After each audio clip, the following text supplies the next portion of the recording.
Greeting, Dr. Wren. Thank you for being here with us today. It's my great pleasure. Thank you for inviting me. Yes. So today we're gonna discuss a little bit another topic, which is about the regional security architecture, ASEAN and Australia, UK and US, or we call AUKUS. AUKUS, yes. Yes, sure. So could you tell us briefly what is AUKUS and what are the rationale behind the creation of it? Well, AUKUS is, of course, some kind of a response to the changing architecture, security architecture of the region, or at least what the US, UK and Australia perceive to be the changing security architecture. So essentially it's a deal, a very, very long-term deal for Australia to purchase nuclear submarines. Now it's not been decided where they're going to purchase those from. It could be the US or it could be the UK. That is not yet decided. But what is important about it is that it will take a very long time. This is from about 2035 or 2040 before any of the submarines are actually in service. So it's a very, very far-sighted kind of a deal, and it's a very expensive deal. I mean, we're talking many, many tens of billions of dollars here. But whether or not it's actually going to come to fruition is another question altogether. Thanks, Dr. Wren. So if we talk about ASEAN, so can you tell us, does ASEAN have any relevance to AUKUS? Of course it does, because having nuclear submarines in the Pacific or in the northern arc of Australia means that it's going to be entering into ASEAN per se. So Indonesia, of course, is Australia's closest neighbour. But those nuclear submarines, of course, can stay underwater for a very, very long time, years. And they can go many thousands of kilometres. So they'll have a range of activity which can spread from the Pacific Islands all the way from, up to Japan or even to Kamchatka, Russia, all the way across to the Indian Ocean. So they can operate very, very widely and relatively secretly. They have stealth capacity. So it's very important for ASEAN. And for example, the Indonesians are not happy about this at all. The Indonesians want to have a nuclear-free area in ASEAN, and I think many of the ASEAN nations want it to be nuclear-free and remain nuclear-free. They're all pro what you call non-proliferation. So the Indonesians have put forward a work report at the United Nations, which is supported by a lot of countries. I don't know how many exactly, but they're pushing it very hard, and I think they'll get a lot of support, especially in ASEAN. And the Pacific Islanders also are very keen to not have a nuclear Pacific. So they don't want it either. So this report is really about non-nuclear propulsion. Because there, of course, are other nuclear problems in the region. So North Korea, for example, is seen as a problem. But, the US is running nuclear aircraft carriers and nuclear submarines anyway. We know that there was a nuclear submarine that had an accident in the South China Sea not too long ago, 2 years ago, and had to limp all the way back to America. It took a very long time.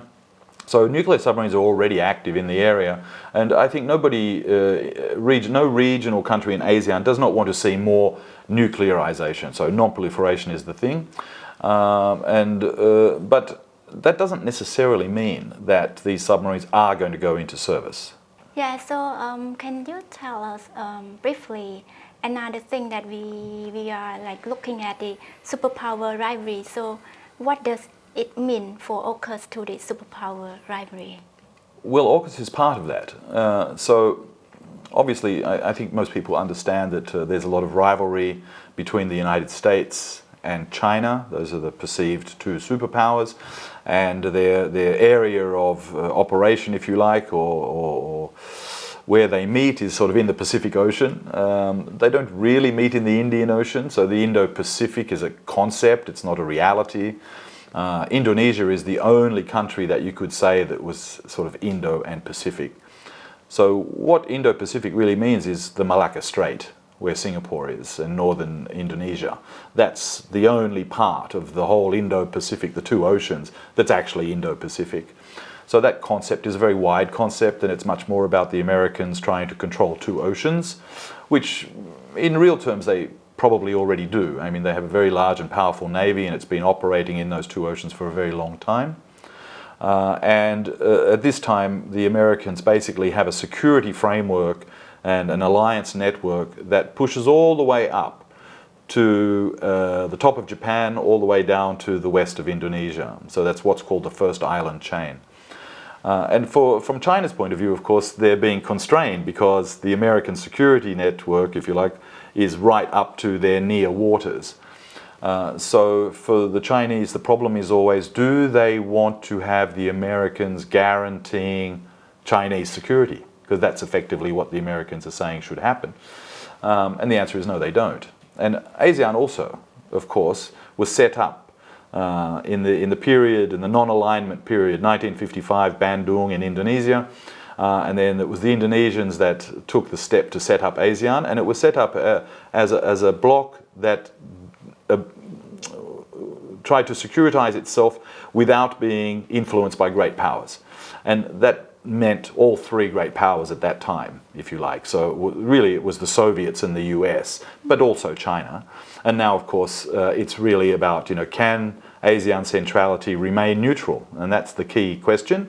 Of course, the Americans are doing everything they can to not keep it neutral. They want to influence ASEAN and have a central role in what ASEAN does. And AUKUS is part of that. It creates a kind of an extra security alliance, which is very strange because it's Anglo-American. It's really not Asian in any way. It's very much related to sort of the colonial and imperial past. It's not really. I don't see that anyone in ASEAN really wants this at all. Look, to be honest with you, I don't think it's really going to happen. But what is going to happen is that there will be a new nuclear submarine base built in Australia, which American submarines will be able to use until such time as Australia has submarines. But I think it's highly unlikely that they will ever get those submarines. And this deal has been much, much more about technological upgrading. So the Australians will get the ability to better improved ability to understand nuclear propulsion, understand how missiles work, guidance systems, things like that, all sorts of satellite upgrading, technical upgrading of staff so they can interoperate with Americans and the English. But it's a kind of power projection without actually having submarines at this point, and about technical upgrading. But whether or not it'll really happen, I think, is highly unlikely. Is it too early for Japan to join the AUKUS? Well, yes, it is too early. It's already been talked about quite a lot in the last year and a half, 2 years. Everybody's slightly reticent because of Japan's recent history, especially obviously in Asia. It's colonized Taiwan and Korea, and it invaded Manchuria and China, and killed 20 million people or more. So it's not very popular in Asia, and occupied much of ASEAN as well, and Pacific Islands, and even made it to Australia. Pearl Harbor, of course. So there's all that history. So the Koreans, of course, object to this vociferously. They're very unhappy. The Chinese, of course, don't like it either. In fact, nobody really likes it. Nobody wants Japan to be rearmed, really, except Japan. And there's reasons for that. I mean, I think that they have a very strong self-defense force. It makes sense. They want to have their own security. Eventually, they'd like to be able to guarantee their own security and not rely on the Americans. I think that would be something that the Japanese are interested in. And for the other powers, for America and the UK and for Australia, they have to remember the lessons of the beginning of the end of the 19th century and the early 20th century, when Japan was able to use European and American money and technology to arm itself, and then it went imperial and started trying to colonize Asia. And nobody wants to see that happen again, and that's one lesson in history. But whether or not Japan will be invited to join, well, they already are part of the alliance network. And they've, Article 9 in the Japanese Constitution, there's been a big push from the right, the political right and the nationalists in Japan to change that so that they could rearm more and that they could actively intervene in foreign localities militarily.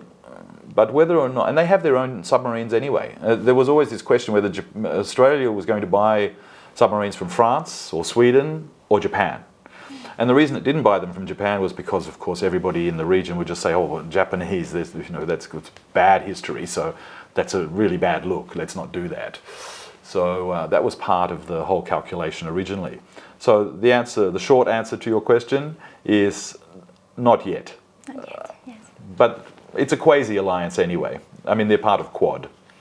And they're aligned in real terms already. They've just signed a new defence treaty with Australia. So it's moving in that direction, but I'm not sure that they're going to get nuclear submarines. I think that's highly unlikely. What would be the future trend of the regional security architecture?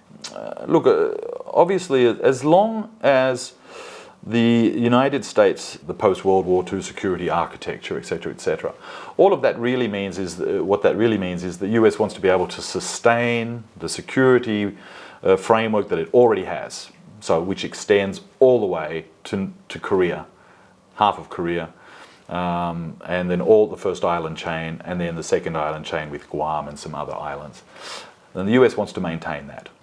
ASEAN doesn't want to be involved in great power conflict.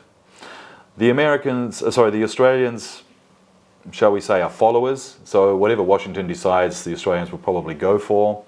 The UK is the #1 supporter of the US, and they want to maintain some kind of relevance in Asia, because really at this point one could say the UK has almost no relevance whatsoever in Asia. Their trade is small, they have almost zero military, and they basically left in the World War II and they haven't come back, and it's highly unlikely that they will, looking at their current economic situation. I doubt very much that they can afford to do this. It's a lot of rhetoric but not much action. So look, the framework is going to change. ASEAN, of course, is going to consider much more about being able to guarantee its own security and not rely on the Americans so much. Japan is moving towards rearmament, slowly but surely. The Americans also have problems, financial problems basically, economic problems. They cannot afford to maintain what they had previously in the status quo. They really just don't have the money anymore. So that's why you see them always asking for more money from their allies, from Germany, from Japan, from Australia, from New Zealand, from everybody. You know, please pay more, please buy more weapons, because they can't afford to sustain that by themselves. As we see the world, the world's heading into recession, so spending money on non-productive assets, which is what weapons are, right? If you buy a gun, it doesn't make money for you. It's not like buying a house or something. Yes. They're non-productive assets. So spending a lot of money on that, or the Americans already have so much money, to spend on that, is probably not a good idea. And printing more money to be able to borrow, to be able to buy more weapons, etc., which is what happened in the Cold War. I think this is also highly unlikely with the economic situation. The greatest threat really is not the security threat related to weapons and nuclear weapons in the Pacific. This is really not the greatest threat. That can all be negotiated and will sort of balance itself, I believe. The greatest threat is economic. As we go into a recession, that the northern hemisphere, the global north, is all heading into lower living standards, and it's there's a high probability that the political right will become much more active, and they're always more militaristic and more nationalistic, and they may want to spend money on weapons more. That's problematic, and you can see that there's some evidence of that in the Ukraine already. So the security as it is right now is, I think, ASEAN, China, Japan, East Asia and Southeast Asia need to operate more closely. They need to include external powers, the US, for example. Australia is what you might call a middle power, and it needs to be also included. They are dialogue partners with ASEAN. But in military terms, I think excluding China is a very bad idea. They're creating a rivalry that doesn't really need to exist. And I think China has shown over the last 20 years that they're quite willing to do cooperative security operations, and cooperate on that. But the Americans resist, and so they want to have total control. And as long as they want to do that, there'll be tensions. There will always be tensions over Taiwan, over the South China Sea, etc. But one has to never forget that China and ASEAN do not want to be reliant on the United States for their own security in perpetuity, forever and ever. So the idea that this will just always stay like that and the Americans will always guarantee security, I think is not possible, and we have to work towards a new architecture, a new framework which is more balanced and more cooperative. Yeah. So thank you, Dr. Wren. That's really a very CHHOUN. insightful discussion. Ladies and gentlemen, the Asian Vision Dialogue has now come to an end. Thank you for watching and hope to see you in the next episode.